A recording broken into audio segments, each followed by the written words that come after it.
தப்பு பண்ணதில் அவங்க தானே.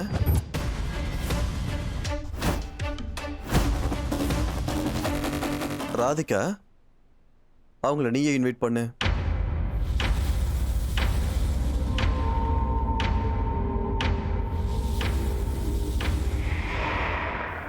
நீங்க ப்ளீஸ் எங்களோட கல்யாணத்துக்கு வாங்க.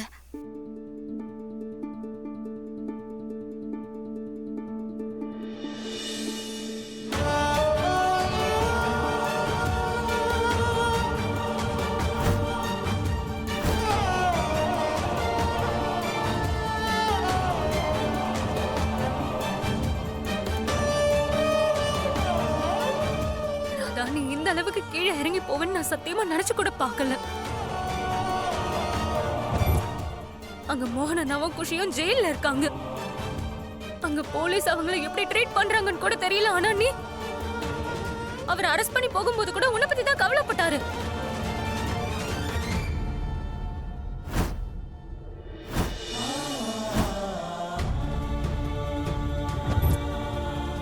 ஆனா நீங்க இந்த மாதிரி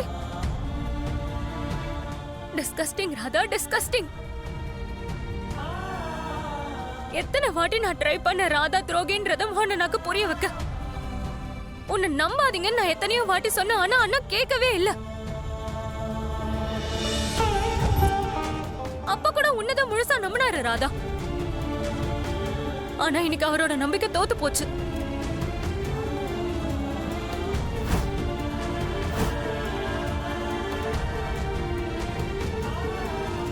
எனக்கு தோத்துட்டாரு. என்னோட மோகனன்னா தோத்துட்டாரு.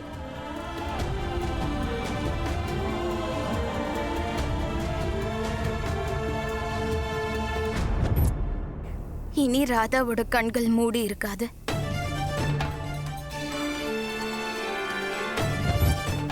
ராதா தன்னோட கண்களை திறக்கணும்னு ஆசைப்படுற.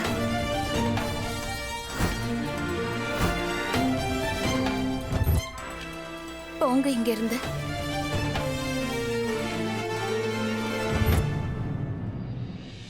எக்ஸ்கியூஸ் மீ மேடம்,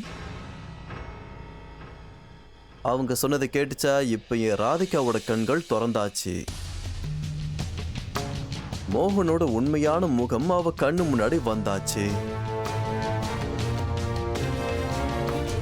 நீங்க எங்க வீட்டில இருந்து, எங்க வாழ்க்கையில இருந்து தாராளமாக வெளியேறலாம்.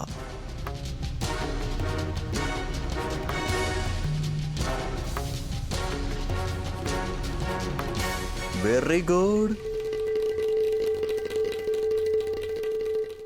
என்ன அண்ணா ப்ளீஸ் புரிஞ்சுக்க முயற்சி பண்ணுங்க. முதல்ல நீங்க இங்க இருந்து எப்படி வெளியே வரதுன்னு யோசிங்கண்ணா. நான் அஜித் கிட்ட சொல்லி அவரை லாயரை போய் பார்க்க சொல்லிருக்கேன். இல்ல, அப்படி அப்படி அப்படி நடக்க வாய்ப்பே கிடையாது. இல்ல, ராமா அப்படி பண்ணிருக்க மாட்டாங்க. இதோ பாருங்க அத்தை, உங்களுக்கு ஏதோ மிஸ் அண்டர்ஸ்டாண்டிங் ஆயிருக்குன்னு நினைக்கிறேன். ராமா வேற ஏதாவது சொல்லியிருப்பாங்க. இல்ல குஷி, நான் என்னோட காதால கேட்டேனே. ராதா தெளிவா சொன்ன அவளோட கண்கள் மூடி இருக்காதா. மோகனனாவை இனிமே நம்பவே மாட்டாளாம்.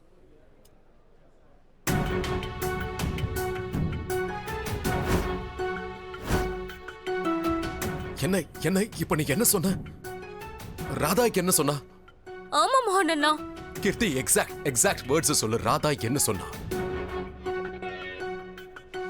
இதுக்கு மேல ராதாவோட கண்கள் மூடி இருக்காது. ராதா தன்னோட கண்களை திறக்க விரும்புறா. மோகனண்ணா, ராதா தெளிவாதான் சொன்னா. ராதா அவளோட கண்களை மூடி வச்சிருக்க விரும்பலையா, அவளோட கண்களை திறக்க விரும்புறாளாம்.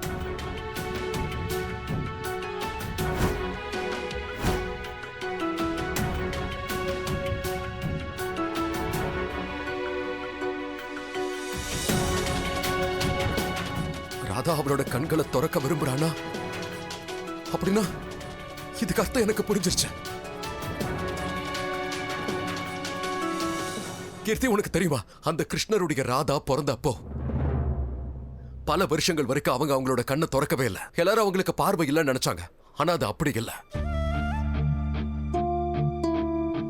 அந்த ராதா ராணி சபதம் எடுத்திருந்தாங்க. அவங்க தன்னோட கண்களை திறந்தா முதல்ல அவங்க மோகனை தான் பார்க்கணும்னு.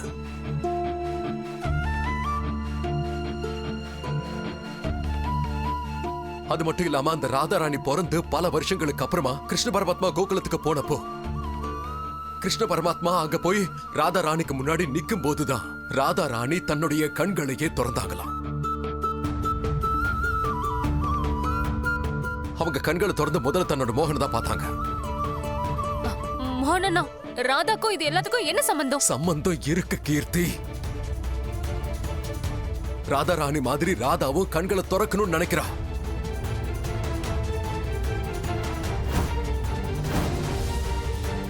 அவ தன்னோட கண்களை எப்ப திறப்பான்னு தெரியுமா? அதாவது அவளோட மோகன் நான் அவ முன்னாடி போய் நிக்கும் போது. கீர்த்தி உன்கிட்ட பேசும்போது ஜாடமாடையா ராதா இதை உன்கிட்ட சொல்லிருக்கா. அவ இந்த யுகத்துல தன்னோட மோகனோட வாழ விரும்புறான்னு.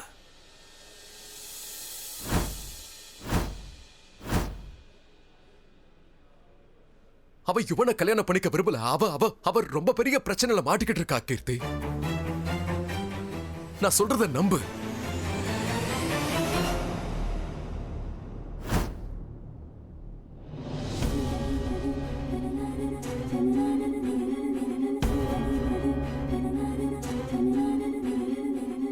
கீர்த்தி அக்கா கிட்ட எல்லா உண்மையும் சொல்லிடணும்னு நினைச்சேன். ஆனா என்னால எதுவும் சொல்ல முடியல. ஏன்னா நான் உங்ககிட்ட ரொம்ப முக்கியமான விஷயம் சொல்லணும். என்ன புரிஞ்சுக்கோங்க ப்ளீஸ். அக்கா அது நான்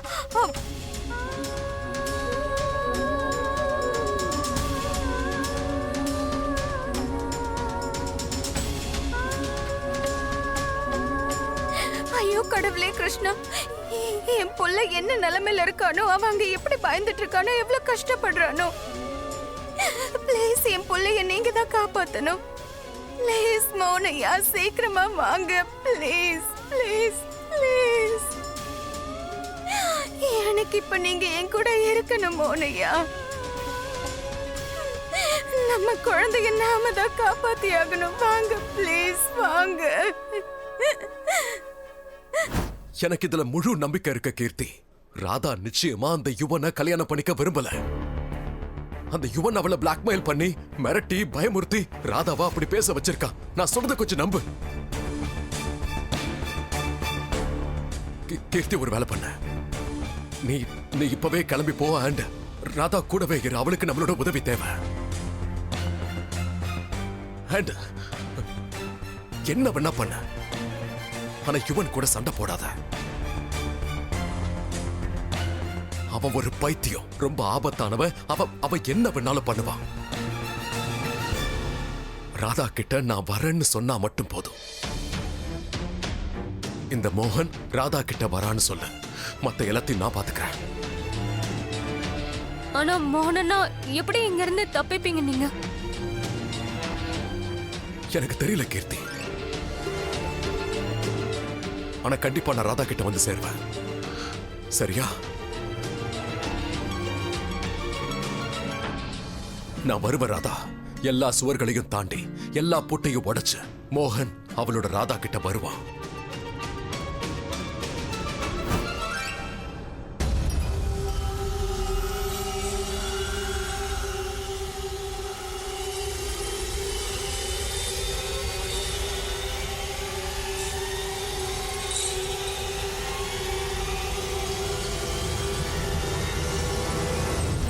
யுவன் ப்ளீஸ் நான் சொன்னா கேளுங்க. மானஸ் எதுவும் பண்ணிடாதீங்க. அவனுக்கு எதுவும் தெரியாது. மோனையாவையும் குஷியும் நான் தான் இங்க தங்க வச்சேன். அவனுக்கு எதுவும் தெரியாது. அவனை விட்டுருங்க. அவன் சின்ன குழந்தை. ப்ளீஸ் அவனை விட்டுருங்க. யுவன் ப்ளீஸ் விட்டுருங்க. ப்ளீஸ் யுவன் விட்டுருங்க ப்ளீஸ். யாராவது வந்து என்கிட்ட ப்ளீஸ்னு சொன்னா என் ஆன்மா அப்படியே வெளியே குதிச்சிடும் போல இருக்க. ஆனா சத்தியமா சொல்றேன், எல்லாரும் ஒன்னா சேர்ந்து என்ன வில்லன் ஆக்கிட்டீங்கல்ல. சரி, உனக்கு என்ன வேணுமோ கேளு.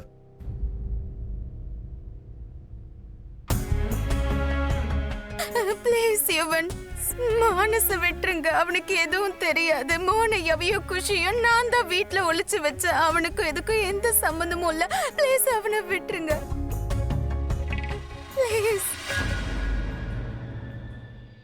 நானும் சின்ன பையன்தான். நாம எந்த ஒரு விஷயத்தை ஆரம்பிக்கிறதுக்கு முன்னாடி ஒரு சின்ன வேலையை செய்யறது ரொம்ப ரொம்ப நல்லது. ஏன்னு கேள, நான் இன்னையில இருந்து என்னோட டீசன்சியோட ஷட்டரை மூடி நல்லா அழுத்தி பூட்டி கீ இதோ இருக்கு தூக்கி போட்டாச்சு.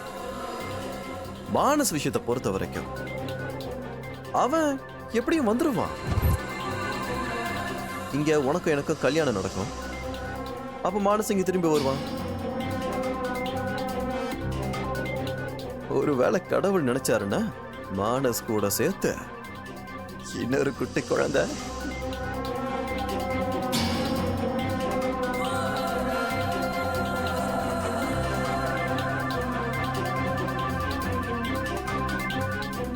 உளறத நிறுத்துங்க. ஏய், அப்படி எல்லாம் என்னைக்கும் நடக்காது. எப்படி எப்படி நடக்காது? இதான் இந்த பொண்ணுங்க கிட்ட பிரச்சனையே இதுதான். இதுதான் எனக்கு பிடிக்கவே பிடிக்காது. பாரபட்சம். உன்னை விட்டு போன மோகன் கூட சேர்ந்து பெத்தது குழந்தை, என் கூட சேர்ந்து பெத்துக்கோன்னு சொன்னா அது உனக்கு உளறலா தெரியுதா? ஏன் ஏன் அப்படி? ஏன் எனக்கு என்ன குறைச்சல்? என்னப்பா ஹேண்ட்ஸம் இல்லையா? ஹேண்ட்ஸமா தானே இருக்கேன். அப்புறம் குழந்தை நிச்சயமா பிறக்கும். 7 வருஷ உழைப்புமா. I love kids. குழந்தைன்னா எனக்கு அவ்வளோ பிடிக்கும். இந்த மானஸ் குஷி இதெல்லாம் எவ்வளோ கியூட்டான விஷயம் இல்ல? இங்க பாரு, முதல்ல நான் சொல்றதை கேளு.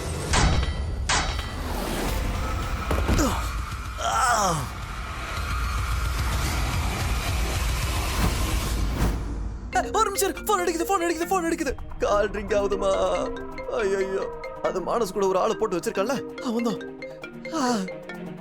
மானச பிடிச்சி வச்சிருக்க அந்த ஆள் தான் கால் பண்றான். நான் மட்டும் கால் எடுக்கலன்னா மானச கொண்டுடுவான். மானஸ் எங்க இருக்கான்னு எனக்கு மட்டும்தான் தெரியும் ராதிகா, உனக்கு தெரியாது.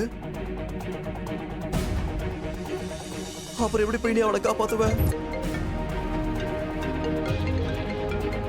இப்ப நான் மட்டும் செத்துட்டேன்னா மானஸ் எங்க இருக்கான்னு உனக்கு யார் சொல்லுவாங்க? அப்ப நீயே முடிவு பண்ணிக்கோ, புருஷனை கொல்றது முக்கியமா மானச காப்பாத்துறது முக்கியமா? ராதிகா போஸ்ட் கொடுத்தது போது ராதிகா, சீக்கிரம் சொல்லு. நான் போன் எடுக்க வேணாமா? போன் எடுக்கலாம் மானச கொன்றுவா. நான் போன் எடுக்கவா வேண்டாமா? சரி, எனக்கு நான் கட் பண்ணிடுறேன். வேண்டாம் வேண்டாம். சொல்றா. ஏண்டா உனக்கு கொஞ்சம் கூட ஈவரக்குன்றதே கிடையாதா? ஏன் கொஞ்சம் பொறுத்தாதான் என்ன? ஏன் உனக்கு இங்க ஏதாவது அர்ஜென்ட்டா வெளியே போனா அந்த சின்ன குழந்தைய தான் கொண்டு போவியா? ஏன் வெளியே ஆட்டோ நிக்க வச்சிருக்கியா? மீட்டர் மேல காசு ஏறிட்டே இருக்க. என்னடா உனக்கு பிரச்சனை? பைத்தியமோடா நீ? கொஞ்சமாவது உனக்கு மனசாட்சின்னு இருக்காடா? கொல்றேன்னு சொல்லிட்டு இருக்க. அவங்க அம்மா ஏன் முன்னாடி தான் நின்னுட்டு இருக்காங்க. கொஞ்சம் இருடா, அவங்க அம்மாக்கு எனக்கு கல்யாணம் நடக்க போதே. Shut up. நான் ஒரு 15 மினிட்ஸ்ல கால் பண்ணுவேன். ஓகே?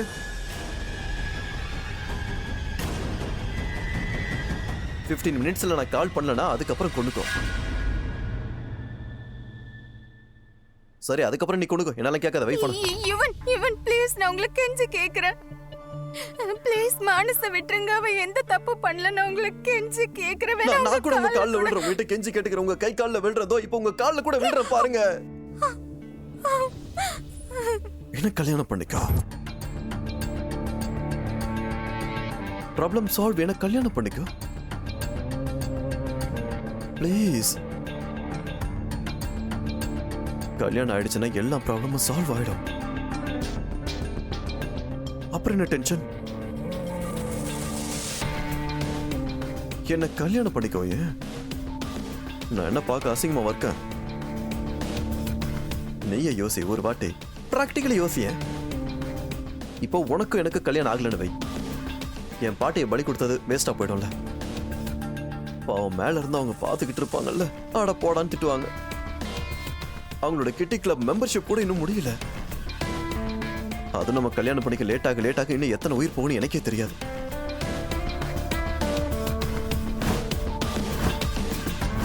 நான் இதுக்கெல்லாம் டைரியே போட்டு வச்சிருக்கேன். காட்டுவா? சாஃப்ட் காப்பி என்கிட்ட இருக்கு, ஹார்ட் காப்பி கூட இருக்கு. நான் என்ன பண்ணிட்டோம் நீயே சொல்லு. உனக்காக நான் இதெல்லாம் பண்ண வேண்டியதா இருக்கு.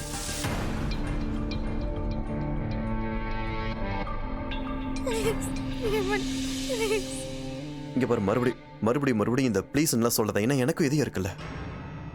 நான் சும்மா ஆக்டிங் தான் பண்றேன், ஹார்டா இருக்க மாதிரி. கண்டிப்பா நான் அந்த மாதிரி ஹார்ட் பர்சன்லாம் கிடையாது. நீ ஆடுறது எனக்கு கஷ்டமா இருக்கு. நீ வேணா ஒன்று பண்ண, கல்யாண ட்ரெஸ்ஸை போட்டுக்கோ.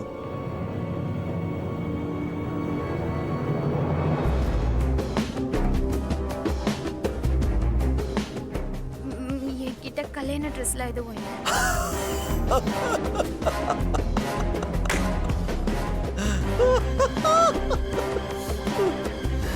ஒரு சூப்பரான விஷயம் சொல்லவா? நீ இந்த உலகத்துல எந்த பொண்ணுகிட்ட வேணாலும் போய் கேளு, அவ வீட்டு அலமாரிக்குள்ள துணி அப்படியே குப்பை மாதிரி குவிஞ்சு கிடக்கும். ஆனா ஏதாவது ஒரு விசேஷம்னு வரும்போது கதவை திறந்து பார்த்துட்டு ஐயோ இந்த ட்ரெஸ் இல்லைங்கிறது. நீ இப்ப எக்ஸாக்டா தான் பண்ற. இந்த டேலாக்க சொல்லி நீ என்ன மடக்கணும்னு எனக்கு நல்லாவே தெரியும். அதனாலதான் நான் ஏற்கனவே எல்லா ஏற்பாட்டையும் பண்ணி வச்சிருக்கேன். என்னோட முதல் பொண்டாட்டி இருக்கான்ல, அதான் ராதிகா, எக்ஸ் ராதிகா. நீ ஒய் அவ கல்யாண ட்ரெஸ் நான் பத்திரமா எடுத்து வச்சிருக்கேன். அதை நீ போட்டுக்கிட்டா ரொம்ப அழகா இருப்ப. Red hot. அதை நான் ஸ்பெஷலா ரெடி பண்ணதா. வா, பிரமாதமா இருக்கும். எப்பவோ பண்ண ட்ரெஸ் இப்பதான் யூஸ் ஆகுது. What a pretty. இங்க பாரு, இன்னும் இதை இப்படியே புதுசா வச்சிருக்கேன். வாவ், இங்க பாத்தியா? இப்ப சொல்லு, எல்லா பழகிய நினைவுகளும் ஃப்ரெஷ் ஆயிடும். இது உனக்காக தான், போட்டுக்கோ. இந்தா.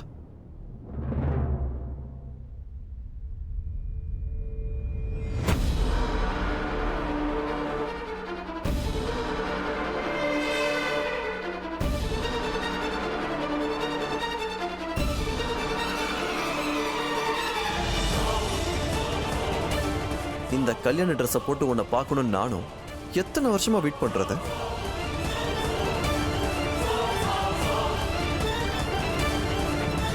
நம்ம 2 பேரும் சேர்ந்து எடுத்த ஒரு போட்டோ கூட இல்ல தெரியுமா? நம்ம போட்டோஸ் எல்லாத்துலயும் கேவலம் ஒருத்தர் நடுவில் இருப்பான். நீ இப்போ இந்த ட்ரெஸ்ஸை போட்டுக்கோ. நீ ரெட்ல, நான் ஒயிட்ல. பார்க்க உண்மையை அவ்வளோ அழகா இருக்கும். இந்தா போட்டு வா. ராதிகா போட்டுக்கோ ப்ளீஸ்.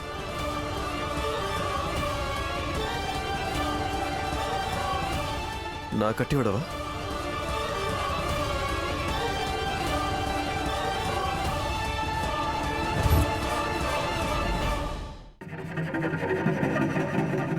யுவன், நீங்க ஏன் இவ்வளவு கீழ்த்தர? கத்தாத. உனக்கு தான் தெரியல, I hate noise pollution. I hate it. So கத்தாத. உன் பையன் ஏற்கனவே மேல தூங்கிட்டு இருக்கான். நீ இதே மாதிரி கத்திக்கிட்டு இருந்தனா அதுக்கப்புறம் இன்னும் அவர் மேல போய் தூங்குவான். இல்ல. சோ நீ இதை கட்டிக்கிறியா இல்ல நான் கட்டி விடவா?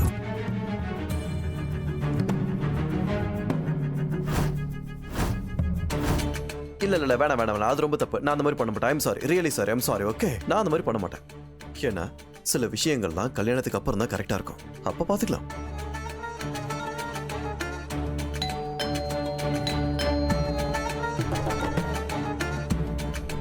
அம்மா அவங்க உனக்கு எல்லா ஹெல்ப்பும் பண்ணுவாங்க. நான் உங்களை உள்ள அனுப்புறேன். அவங்க உனக்கு அலங்காரம் பண்ணுவாங்க. ரொம்ப அழகா அவங்க அலங்காரம் பண்ணுவாங்க.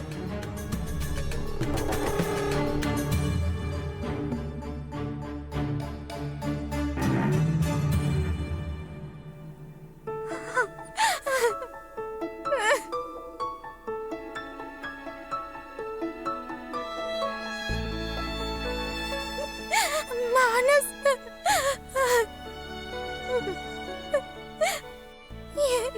இப்படி மௌனையா எங்க இருக்கீங்க? ப்ளீஸ் சீக்கிரம் வாங்க ப்ளீஸ். உங்க பிள்ளைக்கு உங்க உதவி தேவை. எனக்கு உங்க உதவி தேவை மௌனையா. என்ன பண்றது? எப்படி இங்கிருந்து வெளியே போறது? சார் சார், யாரும் இல்லையே. அஜித் சார், மோகன் அண்ணா கிட்ட நான் கொஞ்ச நேரம் பேசிக்கிறேன் ப்ளீஸ். சரி, போய் பேசுங்க. ஆனா ரொம்ப நேரம் எடுத்துக்கூடாது. Okay. போங்க. Thank you so much. Ajith, Kushi, நீ நல்லா இருக்கியா? நான் நல்லா இருக்கேன். மோகன் அண்ணா, நீங்க நல்லா இருக்கீங்கல்ல? என்ன நடக்குது அஜித்? லாயர் என்ன சொன்னார்? பதில் சொல்லு, என்ன ஆச்சு? மோகனண்ணா, நான் முயற்சி பண்ணி பார்த்துட்டேன். நிறைய லாயர்ஸை போய் பார்த்தேன். ஒருத்தர் கூட உங்க கேஸை எடுத்து நடத்த முன் வரல.